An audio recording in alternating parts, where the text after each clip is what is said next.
Hello friends, welcome to our channel. आज हम एक इम्पॉर्टेंट टॉपिक पे डिस्कशन करने वाले हैं, वो है हाइब्रिड वॉरफेयर। यह हाइब्रिड वॉरफेयर होता क्या है, किन देशों पर इसका इस्तेमाल करने का आरोप है, भारत समेत अन्य देश इससे निपटने के लिए क्या तैयारी कर रहे हैं, ये सब कुछ हम इस वीडियो में जानेंगे। अमेरिका और अन्य देशों में सरकारी संगठनों और कारोबार पर हुए रैनसमवेयर अटैक के बाद वाशिंगटन और मॉस्को में आरोप प्रत्यारोप का दौर तेज़ हो गया है। इसी दौरान भारत समेत कई देशों में पेगासस से जासूसी का भी मामला सामने आया है। यह भी एक स्पाईवेयर अटैक है जो कि एक हाइब्रिड वॉरफेयर का हिस्सा है। तो सबसे पहले हम समझते हैं कि यह हाइब्रिड वॉरफेयर होता क्या है। हाइब्रिड यानी मिक्सचर, अलग अलग चीज़ों का मिक्सचर। इसी तरह हाइब्रिड वॉरफेयर भी अलग अलग तरीक़ों से युद्ध लड़ने की स्ट्रैटेजी है, जिसका मतलब है कि आप दुश्मन देश के साथ खुले तौर पर जंग नहीं करते, बल्कि इनडायरेक्ट तरीक़ों से उसे नुकसान पहुंचाकर कमज़ोर करते हैं। इसको आप एक उदाहरण के तौर पर समझिए। मान लीजिए आपके दुश्मन देश में किसी तरह का विद्रोह चल रहा है, प्रदर्शनकारी सड़कों पर सरकार के खिलाफ उतरे हुए हैं। अब आप क्या करोगे, उन प्रदर्शनकारियों को गलत जानकारी देकर उनको भड़का सकते हैं। इससे प्रदर्शन बढ़ जाएगा और हो सकता है कि ये स्थिति गृह युद्ध तक पहुंच जाए। इसका फ़ायदा ये हुआ कि आपके दुश्मन देश में गृह युद्ध की शुरुआत हो गई और किसी को पता भी न चला कि इस गृह युद्ध के पीछे आप जिम्मेदार हैं। इसी तरह social media, cyber attack, fake news, trade restriction और बाकी तरीक़ों से दुश्मन देशों में अशांति फैलाना, अर्थव्यवस्था को नुकसान पहुंचाना, दंगे भड़काना जैसे तमाम तरीके हाइब्रिड वॉरफेयर का हिस्सा माना जाता है। तो हाइब्रिड वॉरफेयर का जवाब देने में सबसे बड़ी समस्या क्या आती है देखेंगे। अपराधियों को पहचानना ये सबसे बड़ी समस्या है। हाइब्रिड वॉरफेयर में सरकारें आमतौर पर प्राइवेट लोगों की मदद लेती है, पर पिछले 2 दशकों से पश्चिमी देशों में हुए साइबर अटैक इतने सोफिस्टिकेटेड थे कि इनके लिए किसी एक व्यक्ति या छोटे संस्थानों को दोषी नहीं ठहराया जा सकता। बड़ी कंपनियां सरकारों की मदद से ये काम कर रही है। साइबर वॉरफेयर स्ट्रैटेजी में रूस एक इंटरनेशनल एक्टर के तौर पर सामने उभर कर आ रहा है। रूस की साइबर वॉरफेयर डॉक्ट्रिन को आकार दिया था अलेक्जेंडर डुगिन जैसे पॉलिटिकल साइंटिस्ट ने। डुगिन एक रूसी फिलोसोफर है जिन्हें अक्सर पुतिन का दिमाग कहा जाता है। वे मॉस्को स्टेट यूनिवर्सिटी में सोशियोलॉजी के प्रोफेसर है और 2014 में क्रीमिया पर रूस के टेक ओवर के बाद उन पर अमेरिका ने प्रतिबंध लगाए थे।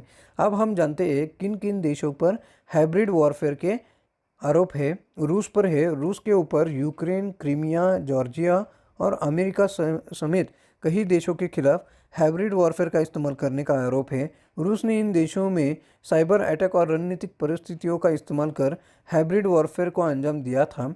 चीन में सितंबर 2020 में भारत के कई वीवीआईपी लोगों पर डिजिटल निगरानी रख रही है, ऐसा आरोप चीन पर लगा हुआ है।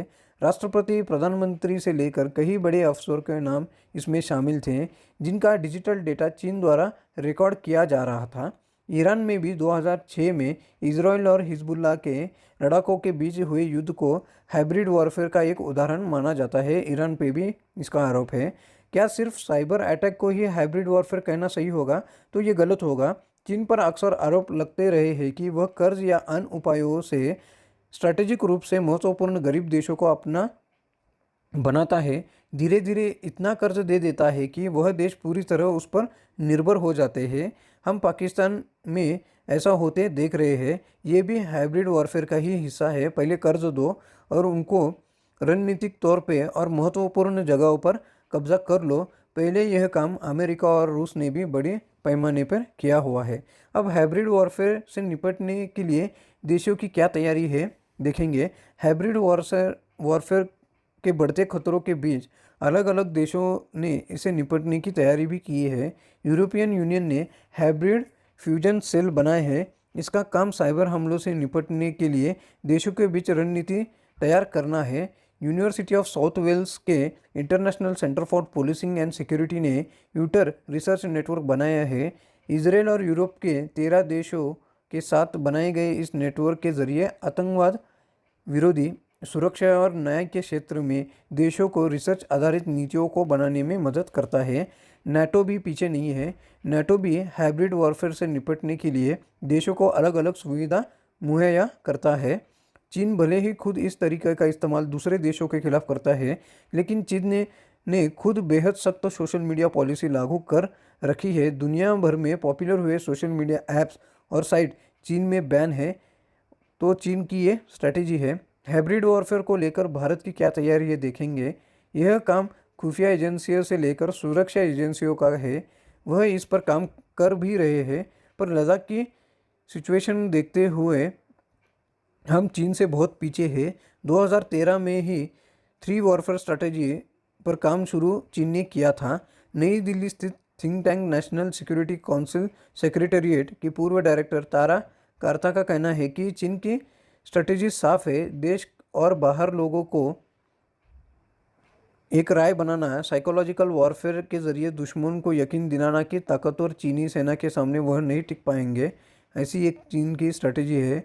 इसका ये मतलब नहीं है कि भारत कुछ नहीं कर रहा है। भारतीय सुरक्षा प्रतिष्ठान भी हाइब्रिड वॉरफेयर के लिए इंफ्रास्ट्रक्चर पर काम कर रहे हैं और सरकार के पास अपना सिस्टम तो है, पर उसका इस्तेमाल कर ताकत बढ़ाने की ज़रूरत है ये हाइब्रिड वॉरफेयर को निपटने के लिए। तो ये थी पूरे एनालिसिस हाइब्रिड वॉरफेयर के बारे में। इस वीडियो में बस इतना ही।